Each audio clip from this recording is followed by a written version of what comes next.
Yo guys, what is going on? Welcome back to our second to last episode of Let's Talk Football. The series has gone so quick. I cannot believe the responses, the likes and the comments I've had from this series. So yeah, big thank you to all you guys. Literally thank you so much from the bottom of my heart for supporting the series and making me want to carry on, doing videos for you guys. There's not been a moment when I haven't want to make a video.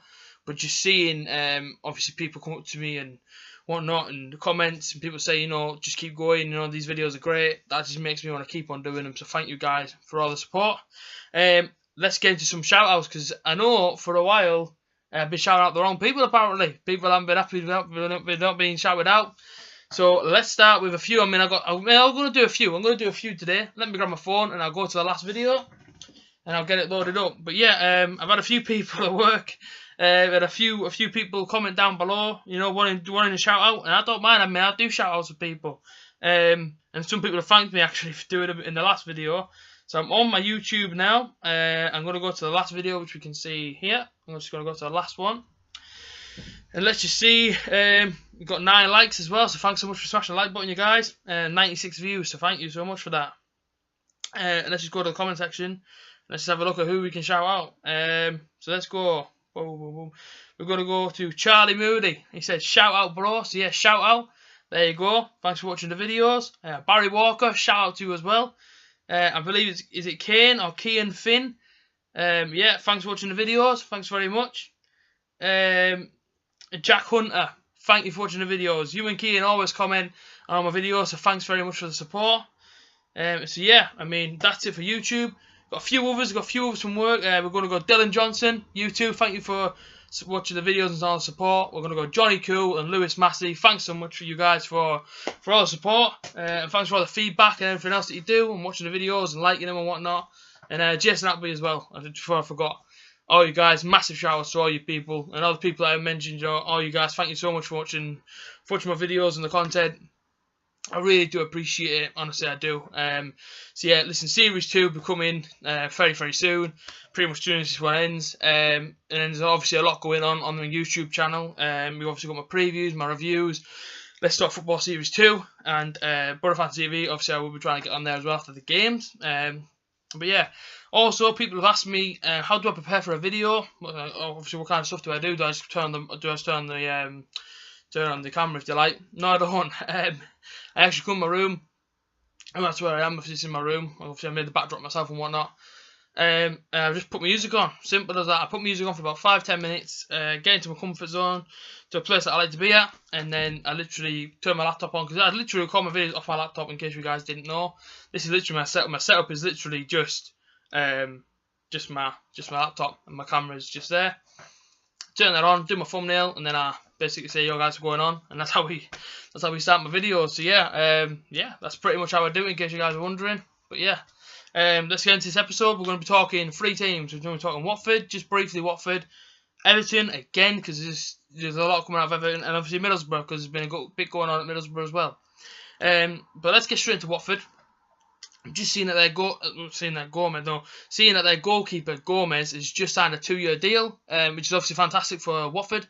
I think he's one of, I wouldn't say one of the best English, well, it's not English, but I don't think he's one of the best goalkeepers in England, i.e. obviously the Premier League. I think he's a very, very good keeper, and for Watford he's been their #1 now for a few years, so I should say a few seasons. So yeah, it's great for them. Great for them the fact that he signed a new deal. He's obviously committed to the team for obviously the next 2 seasons.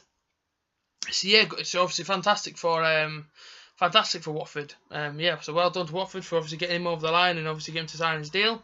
So yeah, that was briefly on Watford. I think Watford have been doing a bit of business obviously in this transfer window, but I've not seen a lot, to be honest with you. So I can't really comment because I haven't really seen that much on Watford. But of what I have seen, I've seen that the keeper has signed a 2-year deal. So fantastic move for Watford.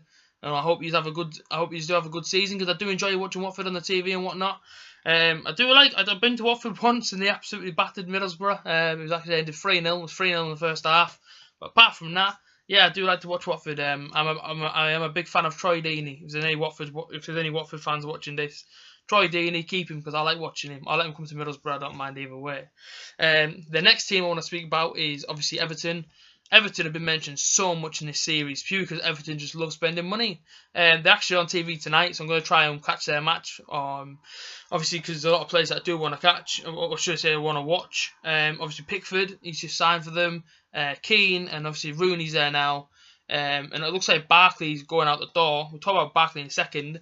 But as for right now, yeah, I do want to watch them play tonight. Obviously, I'm excited to see how they fit into Everton's team. I've not been watching any Everton pre-season. I've been watching a few teams pre-season, just briefly, obviously highlights and whatnot, because obviously they're on so early in the morning with the US tours. I watched a bit of Tottenham's match the other night.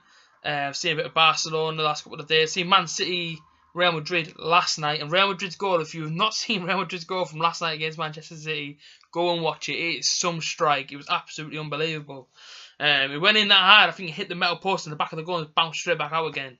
Yeah, fantastic goal for them, but that ended 5-1 to Manchester City. Pretty nice goals from Manchester City, actually. I liked that game. It was pretty good. So, yeah, go and check it out if you haven't checked it out, especially that goal, because it was absolutely fantastic. So, yeah, pre-season-wise, I've enjoyed it. I watched a bit of Arsenal, and obviously in China and Australia. And obviously I've seen the game against Chelsea as well. So, yeah, I've obviously been watching a bit, and obviously I watched Middlesbrough and whatnot over, obviously abroad. I couldn't get my words out there for a minute, but yeah, abroad. Obviously I went to Middlesbrough. But yeah, so yeah, Everton, yeah, a lot going on for them. And obviously Barkley, I've seen they wanted a new challenge. So Coleman's pretty much showed him the door. Yeah, he pretty much said go and pack your bags, because obviously if you want a new challenge, you don't need to be here at Everton. And I've sort of wondered, like, where else would he fit in? Obviously I know Lukaku's gone. Does that mean Rooney's going to go up front now? Does it mean that he's going to be playing in Barkley's position? Barkley's come out and said he doesn't well, I don't think he pretty much said he didn't want to be at Everton. He said he wanted a new challenge. Whether that be at Everton or obviously at another club. But Coleman said off you go, so he's going to be pretty much backing his 100%. And I've just read, literally before I recorded this, that he's pretty much 100% leaving Everton. I've seen a lot of people say the chances are he's going to go to Manchester United, which wouldn't surprise me in the slightest, because Lukaku and Barkley are absolute fire when they're on form. It wouldn't surprise me if they do go. So if he does leave, which it looks like he is leaving, if he does go United, at least I'm not surprised in the slightest, because them two together are just absolute. There's an absolute machine, to be quite honest with you. And I wouldn't be surprised. And I know I said this the other day that obviously Chelsea are going to win the league, but it wouldn't surprise me if Manchester United do go and win the league next season, because Mourinho has a tactic. We all know he's just a magician when it comes to tactics, and he brings in so many good signings as well. I mean, if he gets Lukaku and Barkley, go off their form last season, Manchester United could do bits in the Premier League next season, or obviously this season, should I say? So yeah, I mean, I'm excited to watch the Premier League. I'm going Middlesbrough in it, obviously, because obviously it would have been amazing to go to these clubs, and watch these players play against us. But that's how football goes sometimes. But yeah, I'm very, very excited to see. Obviously, to see this new season. As for Middlesbrough, yeah, a lot going on at Middlesbrough. Obviously, I know we have our pre-season, and it does have our last pre-season game this Saturday. You guys know I am genuinely gutted the fact that I can't go to this last pre-season game at the Riverside on Saturday. I would have loved to have been there, but unfortunately, as you guys know, I've said in my last video, I am at a concert. There's nothing I can do about that. But obviously, I know people that are going, so I'm sure they'll have a great time. If you guys are going to that game, let me know in the comments. I would love to know if you guys are going or not. You guys know I can't be there. I'm so sorry I can't do proper review. Obviously, I'll review on what I've seen. I'll review on the result, as I always do. But I just can't be there. So that video of my review will probably be up on Sunday. But I just genuinely can't be there. So I'm going to have to just literally read.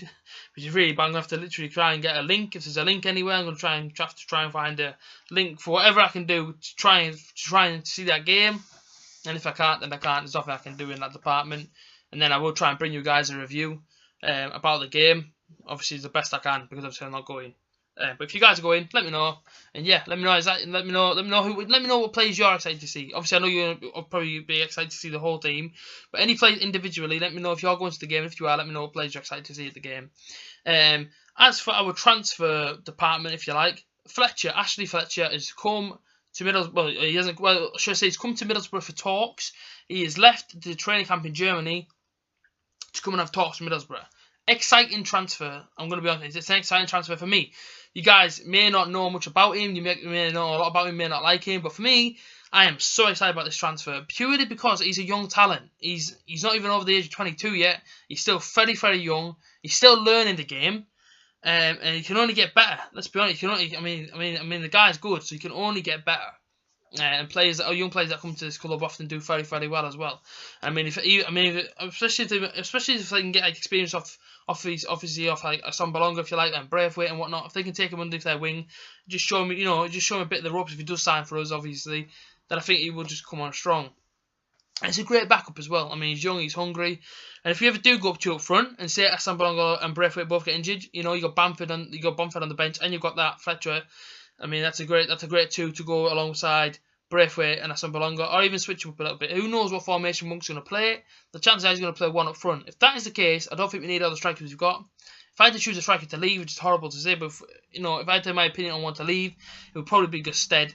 I don't get me wrong, I do like him. I like that he wears his heart on his sleeve every game, and the fact that he's a target man. But there's only so much target man we can take at this club. The ball goes in the air, the guy wins it, but he brings it down. There's no one ever there to receive it, and that's when I feel bad for the bloke, because I think he gives 110% every game, but he knocks it down. There's nobody there for him. He gets frustrated. I don't think he fits in to our team, to be quite honest with you.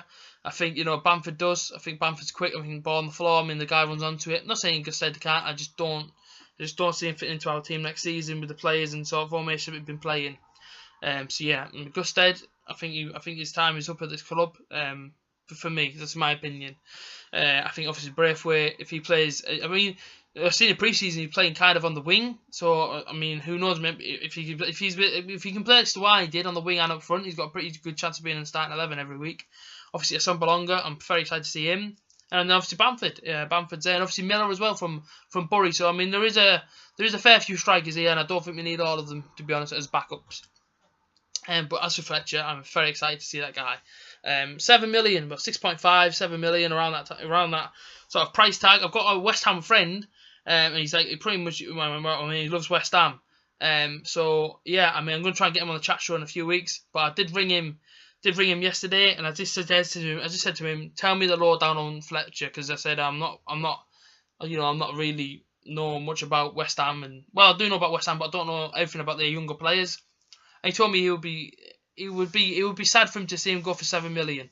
He said he would like to see West Ham try and get a bit more for him. So in that respect, I think this is a great signing, great money. So yeah, let's just see how it goes. Great money signing. 7 million. The guy's young. The guy's still learning the game. We can't fall off for 7 million, especially if certain. I mean, I've seen a lot of West Ham fans last few days kicking off about the price tag, about that it's too. But some of them saying that's a bargain for Borough because he's a very good, and others kicking off because they obviously wanted to see him go for a bit more. Either way, don't question it. Just offer 7 million. If they're happy to take 7 million, we take him. We bring him to Middlesbrough and we make him a star. That's pretty much how I see it. I'm also seeing that Gaston Ramirez has turned down a move to Real Betis. Again, I mean, that's great. Like, it's great that the guy wants to stay with Middlesbrough. Don't get me wrong now. Before we get into this, because this might be a sensitive subject for other fans, it's a fantastic thing that he's turned down a move away, but he turned it down for money, is what I'm seeing. Now, that's what I'm seeing. I'm not saying I'm 100% correct, that's what I'm saying. He's turned down the move for money. Now, that just you know what I mean? It's, well, do you want to play for us, or are you here just literally for the money? Are you playing just for the money? Because if you're turning down to Real Betis for the money, then why? There's only one reason to why you're staying. In my head, that's what it clicks straight away. Is, are you just staying for the money then? Because Real Betis couldn't offer you no more than what we're paying you. Surely you want to play for the club. Surely you want to play, and you surely want to get promoted. But when I see money, I just think surely that's all he's going to be here for. He's here literally just for the money. I'm sure there's other reasons why he wants to stay, but that's all I've seen recently. And I do still stick by what I said, and that is the fact that he should come out and apologise to us fans. I think the way he treated us back end of last season was absolutely disgusting. Getting sent off at Bournemouth and not really feeling too bothered. Everyone's seen his reaction, putting transfer requests in and doing whatever he did. Come out and apologise, and then tell us, tell us that you want to play for us next season. Tell us how much you're determined to get us pushed up the table. I mean, I seen Braithwaite yesterday, a video. The guy wants us to play in Europe. I mean, that's the sort of passion I want to see from the players that are just signing. I'm a passionate fan. I'm sure people that watch it are passionate fans. And when I'm seeing a new signing saying that he wants to get Borough to play in Europe, that is fantastic. That brings a smile to my face. That brings me the roar in my belly. That makes me want to jump up and down. The fact that we've got a player so passionate that, you know, all he wants to do is just keep on going higher and higher and higher with Middlesbrough, and that is fantastic for me to see. I mean, straight away, he's a favourite of mine because he just wants to do well for the club that I love. As for Gaston, when I'm seeing the guy rejected because of money reasons, it's not helping me like him anymore, because at the minute, I think the guy's a snake. I'm going to be honest. I think the guy, that's it. I don't think he's passionate about playing for Middlesbrough. I think, yeah, okay, he's here for the money and he's going to celebrate if he scores, but you know, obviously I'm going to cheer him he's in a Borough shirt, but I'm not going to be happy with him because of what he did until he apologises. You know, that may sound petty, but what the guy did is he hurt a lot of Borough fans by doing what he did and put a transfer request in, and then he turned down and moved to Real Betis for money. Yeah, I'm still not impressed by that guy. I think you just do the right thing, say sorry, explain how much you want to play for the football club, and that's it. I mean, the minute he does that, fair enough. I mean, I'm going to get behind you again. But as for right now, I'm still a little bit, still a little bit sore after what he did. Yeah, for what he did at Bournemouth and whatnot. But yeah, that's been Let's Talk Football. That's pretty much it. I was just trying to give you a recap of what's going on. And if any of you guys are missing things, I'm also seeing, before we leave this episode, 2 more things to say. One of them's going off subject a little bit. First thing, £1 million bid for a defender is what Middlesbrough have done. Now, I'm probably going to get this completely wrong because I've only just quickly read it and seen it. Is he a Lithuanian obviously international defender? That may be wrong, but if that's what he is, did I get it right? Let me know in the comments if I am wrong, and I will talk to you about the move, as I always talk to you guys about transfers. But if I'm wrong, let me know. But as far as I know, that's the kind of guy we're trying to bring in. £1 million, not a lot of money in football these days. If he is a good, then it's a bargain for £1 million. If he isn't very good, then then we lost £1 million. But if he comes, he wears a Borough shirt, fantastic. Then let's get behind him. But yeah, let's just see who he is. Going off subject, last little thing. I don't know if you guys are a fan of the American football. That's not obviously soccer to them. That's literally the NFL. You guys know what the NFL is by now. You know, the overhead game. If you guys are a fan of that, let me know in the comment section, because I would love to know who your team is. Let me know if you're excited for the NFL as well. I know it's a bit off subject, but yeah, I'm a big fan of the NFL. My team is the San Francisco 49ers. If you guys are fans out there, let me know. Just comment down below, and I'd love to have a chat with you about the NFL and about your team, as well as Middlesbrough in the Let's Talk Football episode. That was it, really. That was the bit I wanted to go off subject. But yeah, don't forget to smash that like button down below, subscribe, share this video, do whatever the hell you want to do with it. I'm not really bothered, as long as as long as it's all good. If you want to share it to pages, and if you want to like it, and if you want to subscribe. That's it. I'll see you guys again on Monday, and I hope you've enjoyed the video. Up that Borough!